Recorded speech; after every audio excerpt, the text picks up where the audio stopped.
امام ابو حنیفہ رحمۃ اللہ علیہ آپ نے بہت نام سنا ہوگا، ہزاروں سلام ہوں ان پر، بہت بڑے محسن امت کے۔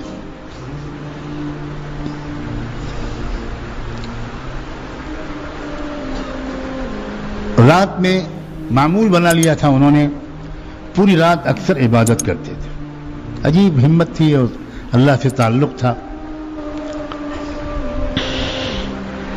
اپنے مکان کی چھت پر اکیلے لمبی نمازیں پڑھتے تھے، رو رو کے تلاوت کرتے تھے اور اللہ سے اپنا تعلق بڑھاتے تھے۔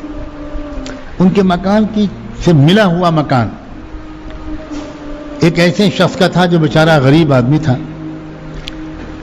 اور موچی تھا۔ موچی سمجھتے ہیں؟ جوتوں کی مرمت کرنے کا کاروبار تھا، بیچارے کا چھوٹا موٹا کام تھا۔ تو روز کماتا تھا، کچھ پیسے ملتے تھے اس کو۔ اب وہ بھی بیچارہ کچھ عادی ہو گیا تھا نشے کا، تو چوری چھپے اس دور میں بھی کہیں نہ کہیں شراب مل جاتی تھی، تو وہ اسی پیسوں سے شراب خریدتا تھا، اور دن میں تو بیچارہ اپنا پیشہ کرتا تھا، کام کرتا تھا، رات میں شراب کے نشے میں دھت ہو کر کچھ گیت گاتا تھا، گانے گاتا تھا، اشعار پڑھتا تھا، جب تک نیند نہ آئے ایسی ہی حرکتیں کرتا رہتا۔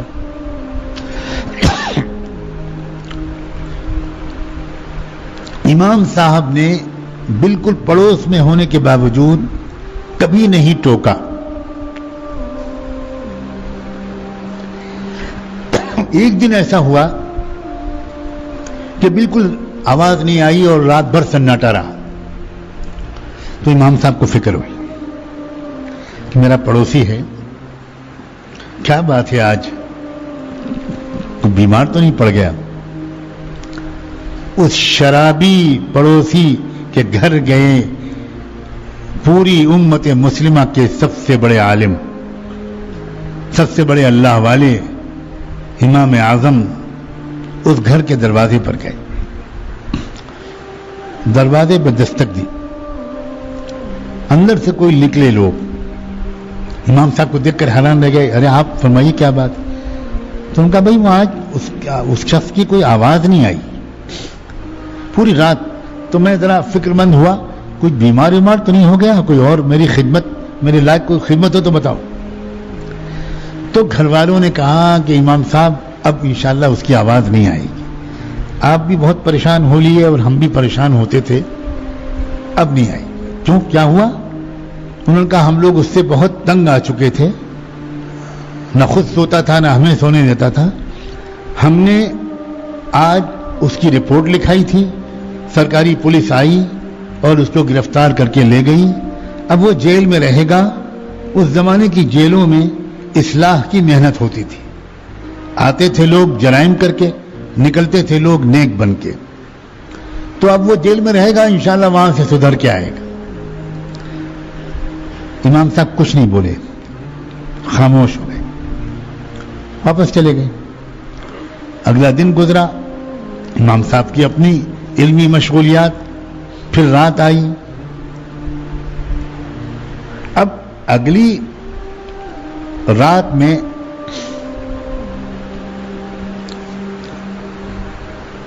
جب دن آیا، نہیں دن ہی میں، پہلی رات گزرنے کے بعد دن میں امام صاحب چپ چاپ شہر کے حاکم کے پاس گئے، جیسے ضلع کا کلیکٹر ہوتا ہے اس کے پاس گئے۔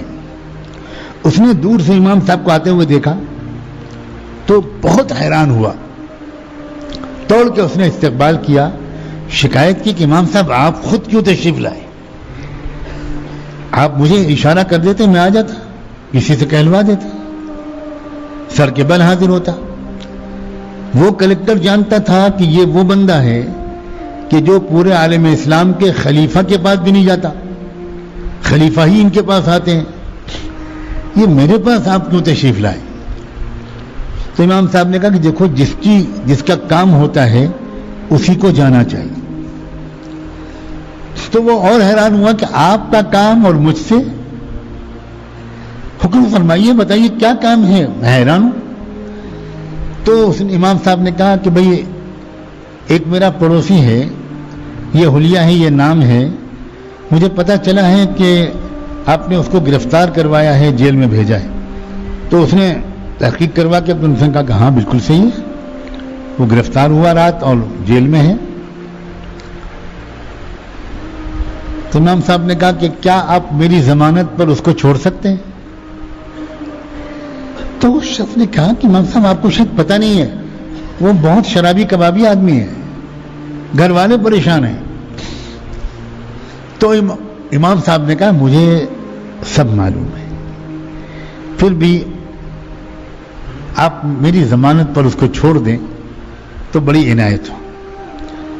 تو اس کلیکٹر نے کہا کہ امام صاحب آپ کیسی بات فرما رہے ہیں، آپ کا ہر جملہ حکم ہے،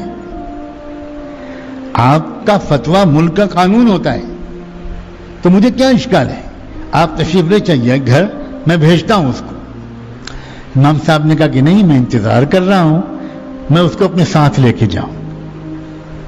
بیٹھ گئے امام صاحب، اس نے بلوایا اس کو اور وہ آ گیا۔ وہ دیکھ کے شرمندہ ہو گیا، سر جھک گیا، وہ سمجھا کہ پتہ نہیں امام صاحب میری کیا شکایت کرنے آئے ہیں، کیا معاملہ ہے۔ حاکم نے کہا کہ جاؤ، تم کو رہا کیا جاتا ہے۔ امام صاحب اٹھے اور اس کو ساتھ لے کے چل دیے۔ پورے راستے ایک جملے کی نصیحت امام صاحب نے کی ہو ایسا کوئی ثبوت نہیں ملتا، کچھ نہیں کہا، خاموش اس کو لے کر اس کو اس کے گھر پہنچایا، اپنے گھر میں داخل ہو گئے۔ پھر دن کا بقیہ حصہ گزرا، پھر رات آئی، اگلی رات میں پھر سناٹا، پھر کوئی آواز نہیں۔ امام صاحب تو انتظار کر رہے تھے کہ پھر آج شور مچے گا۔ تو جب دوسری رات میں پھر سناٹا رہا تو امام صاحب اگلی صبح کو پھر پہنچے اس کے گھر۔ آج جو دستک دی اور اندر سے لوگ نکلے تو امام صاحب نے دیکھا کہ دروازہ کھلا ہوا ہے، باقی لوگ تو سو رہے ہیں، لیکن وہ خدا کا بندہ جا نماز پر کھڑا ہوا رو رہا ہے۔ امام صاحب انتظار میں رہے، اس نے سلام پھیرا، دوڑ کے آیا۔ امام صاحب نے کہا میں تمہاری خیریت پوچھنے آیا ہوں، آج بھی کوئی آواز نہیں آئی، مجھے ڈر لگا کہ تمہارے گھر والوں نے تمہارے ساتھ کوئی برا سلوک پھر تو نہیں کر دیا۔ تو اس نے کہا امام صاحب اللہ اکبر و کبیرہ، پوری امت کے امام اعظم کی محبت کے نشے کے بعد اب مجھ کمینے کو شراب کے نشے کی کوئی ضرورت نہیں۔ آپ نے اپنی محبت کا جو نشہ مجھے پلایا ہے، جس عزت سے آپ نے مجھ جیسے گنہگار کی فکر کی ہے، میں اب تک نشہ کیوں پیتا تھا، میں شراب کیوں پیتا تھا؟ صرف اس لیے کہ میں اس شہر کا انتہائی غریب اور حقیر سمجھا جانے والا انسان تھا، ہر ایک مجھے ذلیل سمجھتا تھا، اور میں اپنی ذلت کے غم کا بوجھ ہلکا کرنے کے لیے رات میں شراب پیتا تھا۔ اب کہاں میں ذلیل، کیا مجھ سے بڑھ کر بھی پورے عالم اسلام میں کوئی عزت والا شخص ہے؟ اب مجھے شراب کی کیا ضرورت ہے؟ لوگوں، یہ ہے دین کی محنت، یہ ہے اکرام مسلم، یہ ہے دینداری، یہ ہے اخلاق، جس کے ذریعے سے امت جڑتی تھی۔ اصل مصیبت آج ان لوگوں کی خرابی نہیں ہے جن کو ہم دنیا دار سمجھتے ہیں، آج کی اصل مصیبت جو ہے وہ ہم جھوٹے اور کھوٹے دینداروں کی جھوٹی دینداری ہے، یہ ہے اصل مسئلہ۔ اور یہ جب تک ہم کسی اللہ والے کے حوالے اپنے آپ کو نہیں کریں گے، اپنے آپ کو نہیں مٹائیں گے، نئے سرے سے دین کو نہیں سیکھیں گے، ہم کسی کے شاگرد نہیں بنیں گے، ہم اپنا تکبر نہیں چھوڑیں گے، جب تک ہم واقعی کسی دل والے سے اپنے دل کی اصلاح نہیں کرائیں گے، تب تک حقیقی اور مکمل دینداری نہیں آ سکتی، اور تب تک وہی جھوٹی والی دینداری، وہی ادھوری دینداری جس کے ذوق میں ہم پھنسے ہوئے ہیں اور جس کی وجہ سے ہماری ترقی نہیں ہو پا رہی، تب تک ہم اسی میں لگے رہیں گے۔ دعا ہے کہ رمضان مبارک کے عشر اخیرہ کی ان راتوں کی برکت سے اللہ تبارک و تعالی اپنے کرم سے ہمیں اس جھوٹی دینداری سے سچی توبہ عطا فرمائے۔ گناہوں سے توبہ کر چکے، اب جھوٹی دینداری سے توبہ کرو،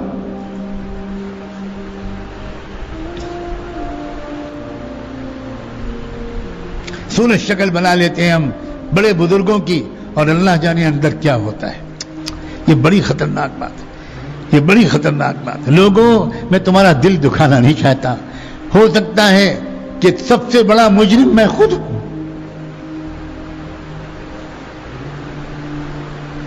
اصلی دینداری جس میں تواضع، سخاوت، ایثار، ہمدردی، والدین کی خدمت، یہ ہے دینداری۔ کیا کبھی کسی کو یہ توفیق ہوتی ہے